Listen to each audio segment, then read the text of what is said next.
កត្តាទាំងនេះដែលធ្វើឲ្យផ្លិតទឹកជួសកញ្ចក់រថយន្តឆាប់ខូចផ្លិតទឹកជួសកញ្ចក់រថយន្តត្រូវបានរចនាឡើងដើម្បីទ្រាំទ្រនឹងលក្ខណៈអាកាសធាតុផ្សេងៗប៉ុន្តែវាជាគ្រឿងបន្លាស់ដែលអាចសឹករីករាលបានតាមការប្រើប្រាស់ការយល់ដឹងពីកត្តាដែលធ្វើឲ្យវាឆាប់ខូចនឹងជួយអ្នកថែទាំវាបានត្រឹមត្រូវនិងពន្យាការប្រើប្រាស់របស់វាបានយូរខាងក្រោមនេះគឺជាហេតុផលសំខាន់ៗដែលបំផ្លាញផ្លិតទឹកជួសកញ្ចក់កម្ដៅនិងកាំរស្មី UV ពីព្រះអាទិត្យការចតរថយន្តនៅក្រោមពន្លឺថ្ងៃខ្លាំងរយៈពេលយូរនឹងធ្វើឲ្យកៅស៊ូរបស់ផ្លិតទឹកស្ងួតរីងនិងប្រែឆាប់រហ័សកាំរស្មី UV គឺជាកត្តាចម្បងដែលបំបែកម៉ូលេគុលកៅស៊ូធ្វើឲ្យវាបាត់បង់ភាពទន់និងយឺតអាកាសធាតុក្តៅនិងត្រជាក់ខ្លាំងសីតុណ្ហភាពក្តៅខ្លាំងពេកនឹងធ្វើឲ្យកៅស៊ូផ្លិតរលាយហើយជាប់នឹងកញ្ចក់ចំណែកអាកាសធាតុត្រជាក់ខ្លាំងពេកនឹងធ្វើឲ្យកៅស៊ូឡើងរឹងនិងផុយការប្រើផ្លិតជួសនៅពេលដែលវាជាប់កកនឹងកញ្ចក់ធ្វើឲ្យកៅស៊ូដាច់រលត់ភ្លាមៗតែម្ដង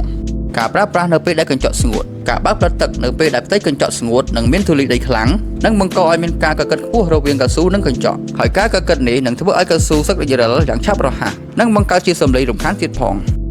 ការសម្អាតកំទេចកំទីធ្ងន់ផ្លិតទឹកត្រូវបានរចនាឡើងសម្រាប់ជូតទឹកមិនមែនសម្រាប់កាប់ទឹកកកប្រើឬដីភក់ដែលស្ងួតជាប់កញ្ចក់នោះទេការប្រើប្រាស់វាសម្រាប់សម្អាតរបស់ទាំងនេះនឹងធ្វើឲ្យកៅស៊ូផ្លិតដាច់ឬខូចទ្រង់ទ្រាយយ៉ាងងាយស្រួល